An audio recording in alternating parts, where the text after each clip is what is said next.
We spend so much time trying to tell our kids what healthy love is supposed to look like. But what if the biggest lessons, the ones that actually stick, aren't spoken at all? What if our children are learning something completely different just by watching us? And that right there, that's the core idea we're going to unpack today. It's a simple sentence, but man, it holds a truth that can totally change how you see your role as a parent. Because whether we know it or not, our children are building their own blueprint for love, and we're the ones drawing the plans. So, how does a parent really get this? Like, really get it? Well, it usually doesn't come from reading a book. It hits you like a lightning bolt in a moment of shocking clarity. Let's dive into the story that kicked this whole thing off. So picture this. It's just a totally normal afternoon. A dad is picking up his 17-year-old daughter. She hops in the car and they start talking about this new guy she's seeing. Seems like just another parent-teen chat, right? But it's about to become a moment that changes absolutely everything. So as she's talking, she's laying out how this guy acts. He's super charming, he's fun, he makes her feel incredible. But then, poof, he just vanishes for days. He even calls her too much for just wanting some consistency. It's this crazy emotional whiplash, amazing highs followed by these confusing, quiet lows. And as her dad is sitting there listening, this cold, heavy feeling starts to creep in. And boom, that's the moment the floor just drops out from under him. He realizes she isn't just describing some teenage boy she's dating. She is, with stunning and painful accuracy, describing him. The version of him she's been watching ever since his divorce. The charming but emotionally distant man who always kept women at a safe distance. And that was the absolutely crushing insight. All the lectures, all the advice he'd given her about finding a guy who communicates, who's available, who respects her, all of it meant nothing.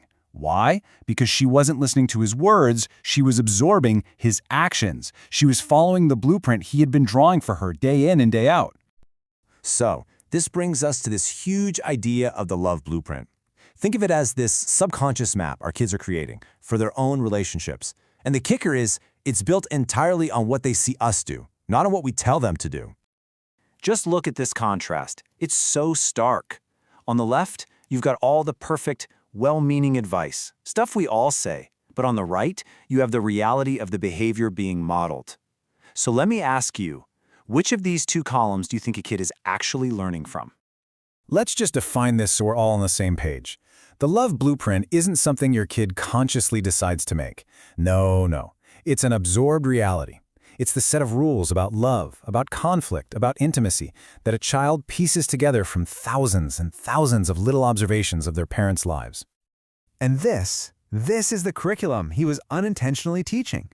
Without ever saying a single word, his actions taught his daughter that, emotionally distant men are just normal. That this hot and cold inconsistency is just part of the deal with love. That settling for someone who isn't really there for you is okay. These are the hidden lessons that create a really broken blueprint. But that begs the question, right? Where did his blueprint come from? I mean, these patterns don't just pop up out of nowhere. So often we're just acting out a script that was handed to us when we were kids. You can literally trace the path here. It starts way back in his childhood, where he learned that love was about what you did, not who you were. It was about performing. This, of course, led to a marriage where he was a great provider, sure, but an emotionally absent partner. Then, after the divorce, that pattern just got worse, leading directly to that jaw-dropping mirror moment in the car with his daughter. This quote just says it all. I inherited a script I didn't write. He wasn't a bad guy. He was just an unhealed person playing out a role, following a set of rules about love and masculinity that he never ever consciously chose for himself. And if you dig all the way down, this is the root of the whole thing. This single toxic belief. The idea that to be a man, your value comes from what you provide and how little you need. It forces you into a life of performance because you truly believe that's the only way anyone will ever value you. So here's the billion-dollar question. Can you actually change the blueprint? Can you stop performing and, actually start being present? The answer is a resounding yes. But it is not easy. It takes real, intentional, and sometimes very difficult work. This is the shift that has to happen.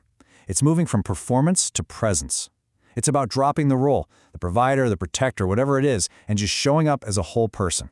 It's about going from chasing chemistry to actually building intimacy.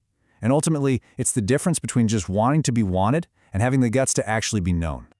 And let's be super clear about what presence really means here. It's not just about putting your phone away at the dinner table. It is an act of emotional courage.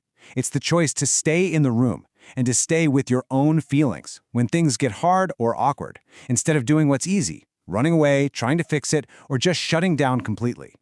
So what does this path actually look like in the real world? Well, it starts with just brutal honesty with yourself, admitting that gap between your words and your actions. From there, it's about letting go of that need to perform, practicing that tough skill of just staying with emotions, and finally, modeling a whole new way of being for your kids, one that's messy and honest and human. And this is where we bring it all home, right back to you.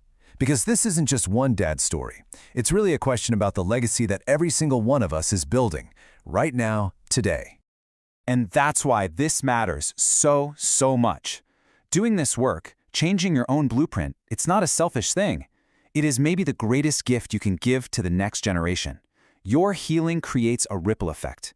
It literally changes the future for your children and for their children. So we end right back where we started, with this simple, powerful truth. After hearing the story and understanding the blueprint and seeing the path forward, this sentence just lands with a whole new kind of weight, doesn't it? It stops being a cliche and it starts being a responsibility. So I'm going to leave you with the one question that changed everything for the father in this story. And I want you to ask yourself with total honesty, would I want my child to date someone who loves the way that I do? The answer to that question, that reveals the blueprint you're creating right now.